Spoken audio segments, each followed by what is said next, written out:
തമിഴ് പ്രേക്ഷകർക്ക് പ്രത്യേക നന്ദി പറഞ്ഞ് സംവിധായകൻ ചിദംബരം. മഞ്ഞുമ്മൽ ബോയ്സ് 100 കോടിയിലധികം കളക്ഷൻ നേടിയ ശേഷമായിരുന്നു സംവിധായകന്റെ പ്രതികരണം. സിനിമയുടെ വിജയത്തിനു ശേഷം ചിദംബരം കമൽ ഹാസൻ, വിക്രം, ധനുഷ്, സിദ്ധാർത്ഥ് എന്നിവരെ കണ്ടിരുന്നു. ഇപ്പോഴിതാ സിനിമാ ലോകത്ത് ഏറ്റവും കൂടുതൽ ആവശ്യപ്പെടുന്ന ഒരാളായി ചിദംബരം മാറിക്കഴിഞ്ഞിരിക്കുകയാണ്.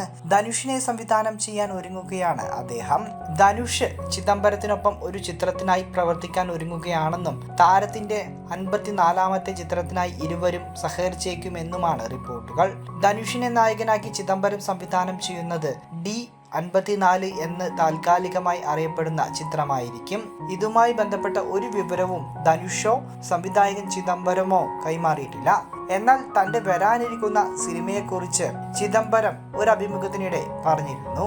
കേരളം ഉണ്ടാകാൻ പോലും കാരണമായ കേരള ചരിത്രത്തിലെ ഒരു സുപ്രധാന സംഭവം ചലച്ചിത്രമാക്കാൻ പോകുകയാണ് സംവിധായകൻ. കേരളത്തിലെ ഒരു ചരിത്ര സംഭവത്തെ ആസ്പദമാക്കിയുള്ള ഹിസ്റ്റോറിക്കൽ ഡ്രാമയാണ് അടുത്തതായി താൻ ചെയ്യാൻ പോകുന്നതെന്ന് ചിദംബരം പറഞ്ഞു. ഇത് വലിയ ബജറ്റിൽ ഒരുങ്ങുന്ന ചിത്രമാണെന്നും സംവിധായകൻ വെളിപ്പെടുത്തി.